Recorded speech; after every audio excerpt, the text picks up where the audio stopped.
Good morning po yung matanan. So, ako ngayon si Life Coach Paul, di ka nga kasimbayanan. So, ang kahulugan ng kasimbayanan, kapulisan, simbahan, pamayanan. So, kasimbayanan. So, panalagsa, may na kami kaupod ng mga pulis, kaya nagsusumat na tira, kanera programa, ang kanan PNP. Okay? Yes. So yan na, ang batasan po natin na din niya basically mag-aada kitahin morning devotion. Okay? So pagkaya nga aga, ako yan at naka-assign han aton morning devotion. Kung may na kita pakiana regarding han topic han aton morning devotion, ma-accommodate natin itiya, accommodate aton morning devotion kay bigyan na naman oras dili. At the same time, kung may nakita cellphone, ginaalkat ko po nga, i-silent ko alin natin natin cellphone para po hindi kita maka-disturbo ng seryoso na mamamati.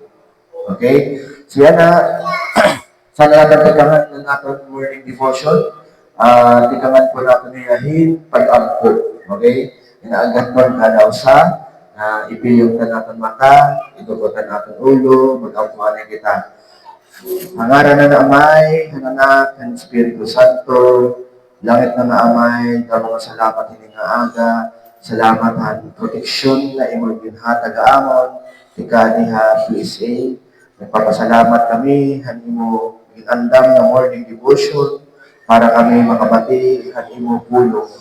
Nagaam po kami, na abrihan mo ang naman kasing-kasing, na nangahuna, para kami makaintindi ang imo pulong. Dayawat ka, waray katapusan, ang ngaran ng Amay, ang Anak, ang Espiritu Santo. Amen. Mapinaagay mo. Yan na, ang Biblia, asyagod ang pulong ang Diyos. Pinaagi ang Biblia, nakasabot kita, na ang naghimo, ang langit, yan ang kalibutan, ang aton mahigugmaon, ng gamhanan ng Diyos.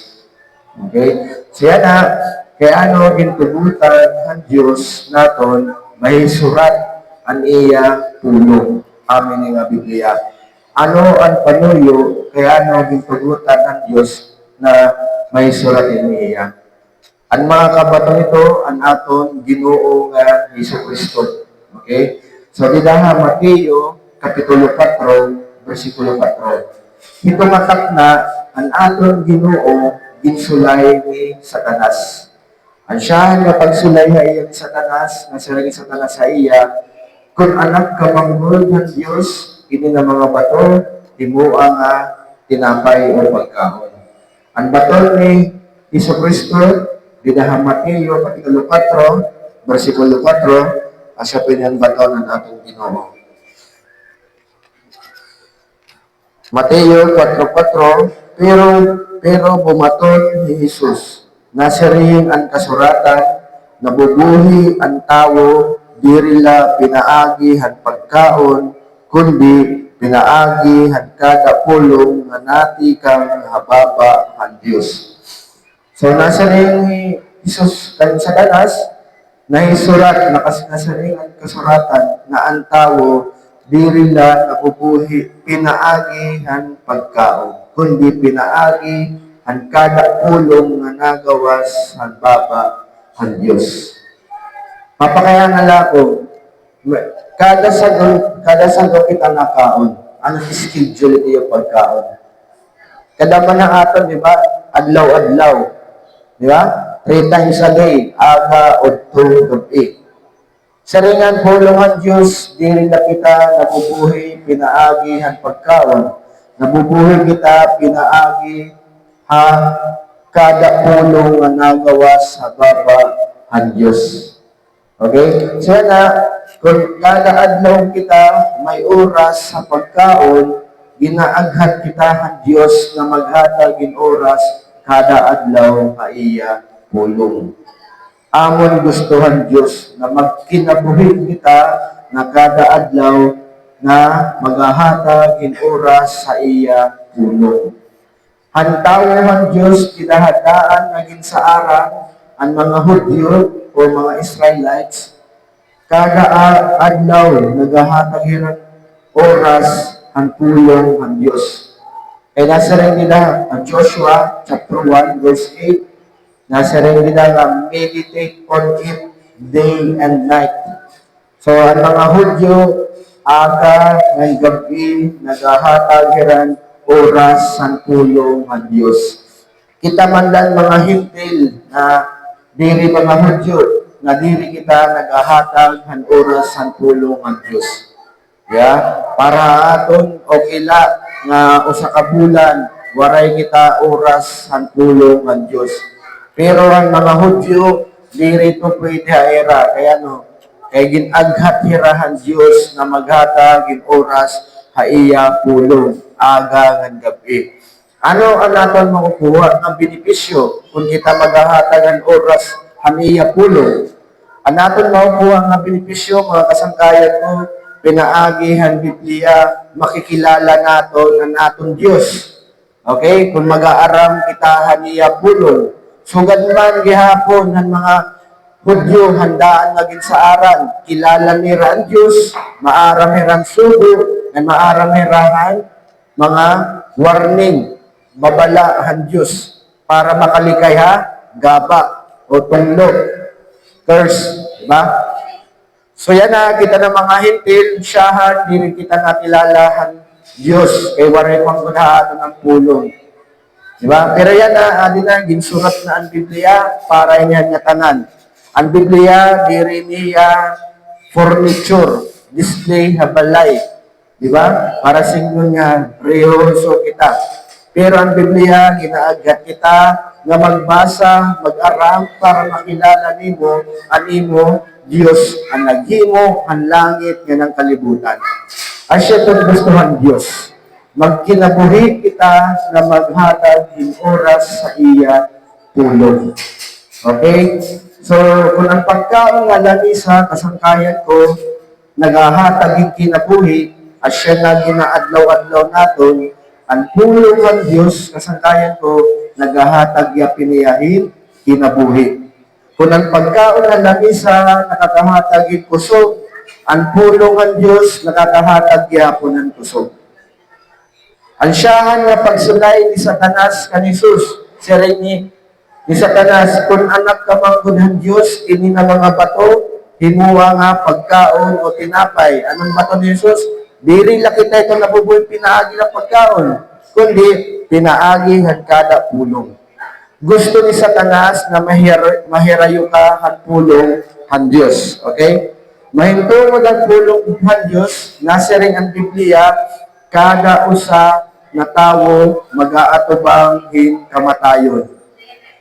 Aani kami na, kasambayanan, nagsusumat kami han pulong ng Diyos, han maupay nga sumat ng Diyos. Kaya pag sa nga tawo, bumati, nga tumuod, han maupay nga sumat, tikang han pulong han Diyos, nagmamaupay ang kinabuhi. Nagiging maupay nga tatay, nagiging maupay nga anak, nagiging maupay nga nanay, nagiging maupay nga citizen, dini aton nasod, kay tungod nga may ada na iya Ginoo ang kinabuhi. Asya at amon ginpo-promote dinhi nga kasimbayanan na magkaada hindi relasyon ang Ginoo nga Kristo kay para ang aton nasod maging maupay.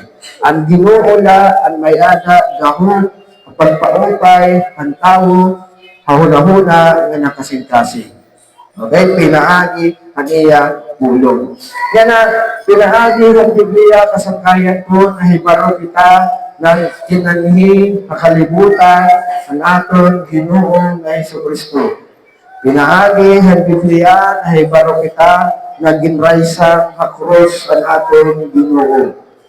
Karagsingan kasangkayan ko, pinaagi ng Biblia na baro kita, tagaan kita, hin katalwasan ang Diyos pinaagi kan Kristo. Ano ang rason kaya gintagaan kita hin katalwasan ang Diyos? Ano ang rason kaya kumanhin kakalibutan ang atong Ginoo nga Kristo? Sa ring Roma, Kapitulo 3, versikulo 10, Roma 3, 10, Siri nga di, sumalahan nakasurat, waray good bisan usa nga matagong. Okay? Sa rin ang pulong ng Diyos, waray bisan usa nga matagong. Kaya ano, at bisan usa waray matagong. Ano ang rason? Sa rin niya 23, kay nakasala ang nga tanan, nga waray nakaabot, han himaya ang Diyos. Nakasala ang nga tanan. Diin ba natin ka ng sala? Natin ka ng sala, kasangkayan ko, pagitawo, nakasupak, waray makasunod han balaod han Diyos. Okay? Di ba ito na ikang ansala? Siringan pulong han Diyos, Roma 3:23, nakasalaan nga tanan. May ada ba dinihaatol nga waray sala? Alsan kamot an waray sala. So, kita ko man, nakasalamang nga tanan. Di ba? So, tinuod ang ginyayangan han pulong han Diyos. Karensiyon, kasangkayan ko, tanan nga tawo nakasupak waray makasunod han balaod han Dios. May dapat idihaaton memorize ang 10 commandments na pulong nga sugo. Waray di ba? Pero siringan pulong han Dios, diri laya tutok pag hinumdum. Kinahanglan mo buhaton ang napulong nga sugo. Hanusahan mga sugo han 10 commandments na siringan to ayaw pagbuwa. Maya dapat idihaaton, tikang kabutiyay sa pagdako, waray pa magbuwa. Diba? Tanan kita ito, nakasupak, ang balaod, tanan kita nakagbuwa. Masaring ka, Coach, ano man ang problema kung nakasalaan na tanan nga tao? May ada problema kasangkayan ko. Ang problema nasa hindi Roma, Kapitulo 6, versikulo 23. Asya ni ang problema. Roma 6:23, kay ang bayadan sala amoan kamatayon. Tungod ini nga sala nagkaada kita hin kamatayon. Okay?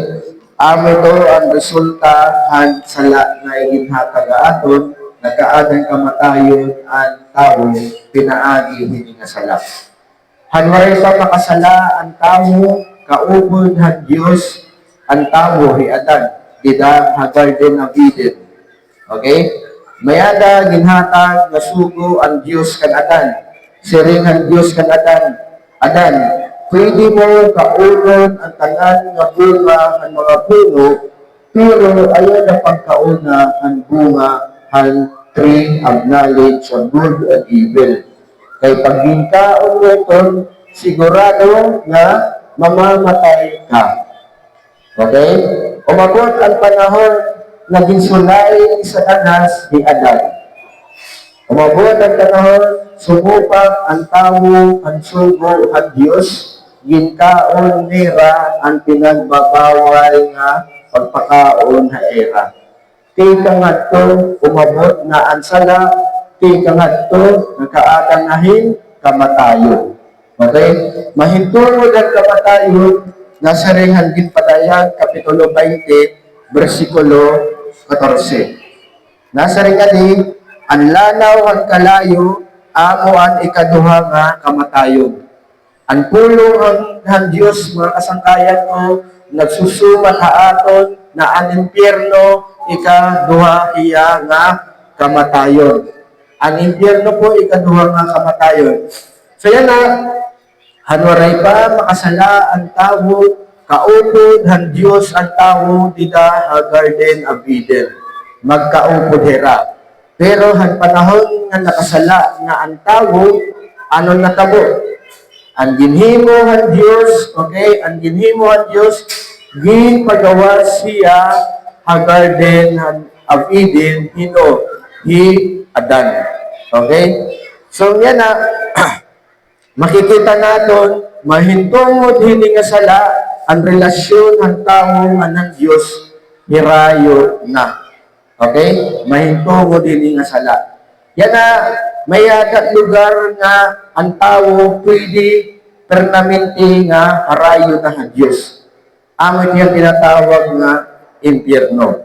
Pag tao may nga na impyerno, permanente na tiya,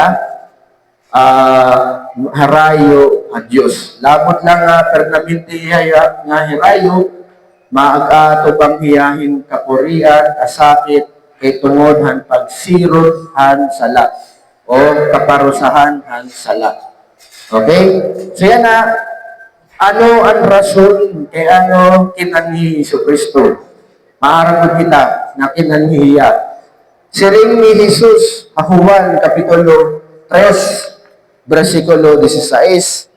Juan 3:16. Asya ininyakan ni Jesus. Siring ni Jesus, kay ginhigugmagod han Dios ang mga tawo sa kalibutan nga iginhatag niya ang iya uusagod lang nga anak. So iginhatag han Dios ang iya uusagod lang nga anak, asya ito ang aton Ginoo nga Jesucristo. Siring ni Jesus, kay ginhigugmagod han Dios ang mga tawo niya kalibutan. Okay, tungod han pagigugma han Dios sa aton, iginhatag niya Jesucristo. Ang ikaduha nga persona han Dios, ang naghimo han langit han kalibutan, kumanhi kay tungod nga nahigugma ang Dios Amay. Karagsigon kasangkayat ko, ang pag-abot ni Jesus din sa kalibutan, pagpapakita ito ya han gugma han Dios sa aton. Kay kung waray maghigugma ang Dios sa aton, diri mapakanhi ni Jesucristo. So yan na, gusto ipasabot ha aton, hanaton Dios, pinaangihan niya pulong na nahigugma iya ha aton. Na iya ito ginpasabot, pinaagi han pagkanhi ni Jesucristo. Okay? Itmaumay na tiya kasangkayat ko, bisan kita nakasupak han balaw ng Dios, bisan kita nakasala, waray kawara ang gugma han Dios. Kaya ano, iya iginpakita ang iya gugma, pinaagi han pagkanhi, han ikaduha nga persona han Dios, ang Dios anak, ang naghimo han langit ang kalibutan, asya tiya Jesucristo. Ano ang panuyo ang Dios, kaya ano niya iginpakanhi Jesucristo. Siring ni Jesus, para ang bisan hinong nga tumuo nga iya, diri mawawara, kundi magkakamayada, kinabuhi nga waray katapusan. Ang panuyo ng Diyos, kaya na niya iginpakanhi Jesucristo para magkaanan kinabuhi nga waray katapusan. Ang mga tao nga may ada pagtuo kan Jesucristo. Okay? Ito nga kinabuhi nga waray katapusan, asya ito yan katalwasan. Gintagaan kita ang katalwasan ng Diyos, pinaagi han pagtuo kan Jesucristo. Mahintong mo ng pagtuo iya, siring ni Jesus sa Juan Kapitulo 6, versikulo 47. Ini nga pulong ikang ini kan Jesus, siring ni Jesus, susumatan ko kamo han kamatuuran, ang natuo ba akon may kinabuhi nga waray katapusan. Asya ini ang iginwawali ni Jesus, anakan ni payahan babawan tuna. Iya iginsusumatan ang mga tawo nga pinaagi, han pagtuo, ha iya, magkakamayada, hinkinabuhi nga waray katapusan. So, ang panuyo ng Diyos, kaya nang yaging pa ni Kristo, para tagaan, hinkinabuhi nga waray katapusan, adto na mga tawo nga may ada pagtuo an aton Ginoo. Pero ang waray pagtuo kan Kristo, waray kinabuhi nga waray katapusan o katalwasan. So yan na ang rason kaya ano kita gitaganing katalwasan ng Diyos. Number 1, nasa ring Roma 3:23, tanan na tawo nakasala. Okay? Amo nakita ng Diyos, tanan na tawo makasasala. Ikaduha, siya rin Roma 6:23, ang bayad han sala kamatayon. Ang kamatayon, susumat niya partiha impyerno. Ang rason kaya ano kita gintagaan han Diyos yung katalwasan, nakita han Diyos tanan nga tao nakasala, karigsing doon tanan nga tao tikad tunaha impyerno. Kay tungod, ang bayad han sala kamatayon. Okay? So, amati ang rason, kaya ano kita gintagaan ang katalwasan ng Diyos. Kaya ano nga ginpakan ni Jesucristo, para magkada kitang katalwasan, kay tungod, nakita han Diyos, tanan kita, tikat ko na impyerno. Okay? Yan paano man nagkaanahin katalwasan adto na mga tawo nga may ada pagtuo kan Hesus Kristo. Ang mga tawo nga may ada pagtuo kan Hesus Kristo, mga makasasala gyapit hira. Nakasupak gyapit hirang balaod. Pero paano hira nagkaadang katalwasan? Nagkaada hirang katalwasan kay mahintungod ang kamatayon ni Jesus sa krus. Namatay Jesus sa krus. Jesus ang nagbayad han pinalidad ang sala. Jesus ang nagatubang han sirot ang sala para han mga tawo nga may ada pagtuo ha iya. Okay? Ang mga tawo nga may pagtuo kan Hesus Kristo nga natuo ra kan Jesus di ka nga kasing-kasing diri na magbabayad han pinalidad ang sala, diri na magaatubang han sirot ang sala. Kay tungod ang Ginoo na mismo ang nagbayad nga nagatubang han sirot han sala.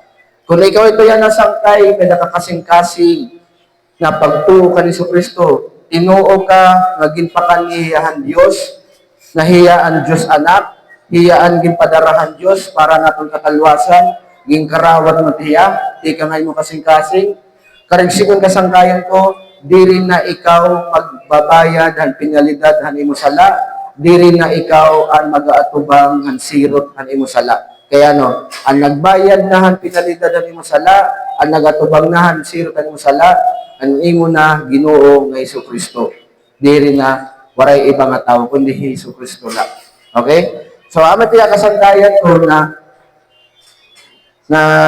ang pag-abot ni Hesus Kristo, nakitahan Dios ang atong kondisyon. Ang kondisyon ng tao, number 1, makasasala ang tanan nga tawo. Nga ang tanan nga tawo, tikadto impyerno. Kay bayad, hansala, kamatayon. Asya tiyang kondisyon. So anong ginhimuhan Diyos? Iya iginpadara Hesus Kristo. Yan ang pag-abot ni Hesus Kristo, nagpapasabot ito atong kasangkayon ko, na kita ng mga tawo, waray kita kapas pagtalwan sa nato kalugaringon. Okay? Waray kita kapas, waray kita abilidad pagtalwasan aton kalugaringon, tikang aton buhat o tikang aton kalugaringon. Okay? Kaya kung may adan na kita kapas, kung may dala kita abilidad pagtalwasan aton kalugaringon, diri na mapakani Hesus Kristo, diri na hiya maparaysang hapros.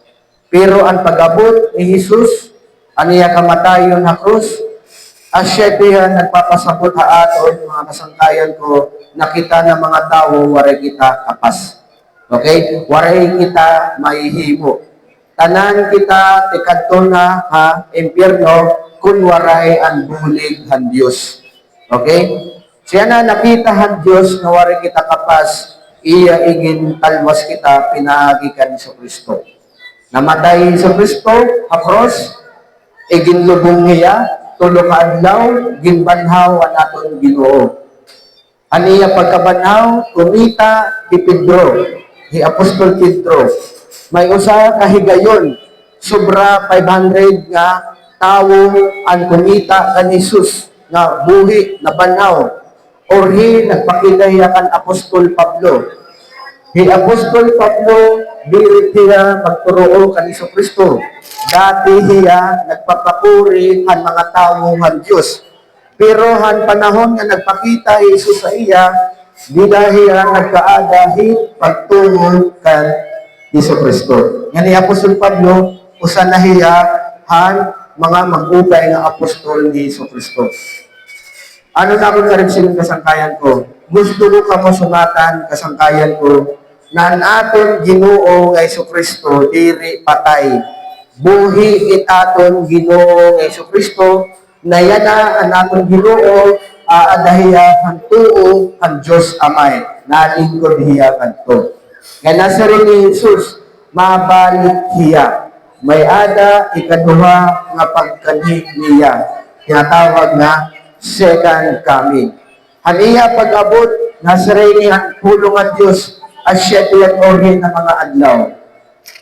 Ang orhin ng mga adlaw, bapanhawon ang duwang ang klase nga tao. Ang diring matadong at ang matadong. Ang diri matadong nga tawo, asya yan mga tawo nga waray tungkol kan Kristo, pero ang mga matadong nga tawo, asya tera ang may ada pagtuo kan Kristo. Okay? Pag-abot han orhin ng mga adlaw, han pagbanhaw, han mga patayan nga tawo, babanhawon ang diri matadong ang matadong. Ang diri matadong iglalabog ha impyerno. Amati kasangkayan ko. No.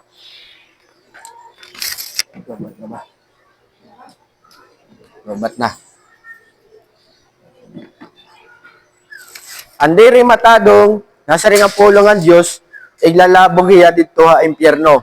Pero ang mga matadong nga tawo nasa ring ang pulong ang Dios tatagaan hirahin mahimayaon nga lawas or glorified body. Ito nga glorified body kasangkayan ko asya tiya nga lawas nga pagkabanhaw ni Kristo. Ang pagkabanhaw ni Kristo nagkaadayahin glorified body. Ito nga glorified body diri na tiya magatubangin kamatayon, okay? Diri na tiya makakaabatin sakit. Ito nga glorified body. Asya ito ang matatabuan orhin ng mga adlaw na siringan pulong han Diyos. So yan na, mayada pag-aghata aton han Diyos sa aton, siring dili Hebreo, Kapitulo 3, versikulo 7-8. Hebreo 3:7-8, siringa di, sanglit, sugadan din siringan Espiritu Santo, kung mabatian niyo yan nga adlaw, aniya boses, ayaw patigaha aniyo mga kasing-kasing. Mayada pag-aghata aton na aton Diyos. Siringan Diyos sa aton, kung mabatian naton yan nga adlaw, aniya boses, ayaw na naton patigahon na naton kasing-kasing. Amin ni ang adlaw nga nakabati kitahan pulong ang Diyos. Amin ni nga adlaw ang kinahanglan naton makatumuo han maupay nga sumat nga pinaagi kan Kristo mayada kita katalwasan. Okay? O trongko, ani kami na kasimbayanan para magsuma ta iyo parte kan Kristo kaya namon pag-aghata iyo na ang kada usa magkaadahin relasyon ha Ginoo. Pinaagi han pagkakaadan relasyon na Ginoo nagkakaadahin maupay nga kasing-kasing nga nunahuna ano sa nga tawo. Pinaagi kani Kristo ano sa nga tawo nagiging maupay nga tatay, nagiging maupay nga nanay, nagiging maupay nga anak kay tungod nga mayadaya nga relasyon nga Ginoo. Kung ang kada usa nagiging maupay nga tawo, magkakada kita nga maupay nga nasod nga komunidad. Labi na diha Tacloban City. Okay, ang kinahanglan naton, anaton Ginoo nga Kristo. Okay? Asya ni nga adlaw nga diri na naton patigahon na naton kasing-kasing, asya ni nga adlaw na kinahanglan naton tumuo na han katalwasan na ginhatag han Dios sa aton. Number 1, nasa ring ang pulong ang Dios, nakasalaan nga tanan. Kinahanglan mo karawton nga diri ka matadong kay tungod nga nakasala ka. Kinahanglan mo karawton nga wari nga ni bulig ang Ginoo tikadto ka ha impyerno. Ikaduha, kinahanglan mo magkaadang pagtuo kan Kristo. Tikang yan na kakarawton mo Hesus Kristo, pinaagi ang pagtuo ha iya, nga hiya gipadarayan Dios para nimo katalwasan, na hiya namatahiya para imo karawton mo hiya bilang Ginoo nga manunubo sa imo kinabuhi. Na tikang yan na kunit direksyon iti mo panunahon yan na harayok ha Dios, kinahanglan mo balyuan. Balyuan nimo hunahuna nga ang direksyon kun harayo ha Dios, balyuan mo ya. Balyuan mo nimo nahuna nga nimo direksyon nimo nahuna yan na tikadto ka na ha Dios, tidaop ka, tiharani ka na ha Dios. Okay? Last nga bersikulo nasa ring didi ha Mateo kapitulo 11 bersikulo 28. Ang nagyayakan nini anaton Ginoo nga Kristo. Saring ni Jesus, daop haakon kamo nga tanan nga ginugulan ngan binubugatan, ngan tatagan ko kamohin kapahuwayan. Mayada pag-aghata aton ng Ginoo, siring niya, daop haakon. Kaya ano kita ginpapadaop, kaya naharayo na kita ha Ginoo tungodan sala. Okay? Iya kita ginaaghat. Yan iya pag-aghata aton, daop haakon, kamo nga tanan nga ginugulan, ngan binubugatan. Maara man Ginoo nga kada usa aton dinhi nagaatubang hin problema. Posible may dakita problema ha pamilya. May ada kita problema asawa, may problema kita anak, may problema kita kwarta, trabaho, negosyo o kalusugan. Siringhan Ginoo aton, kung ginugulan ka na, binubugatan ka na, ayaw ka nga limot pagdaop haiya.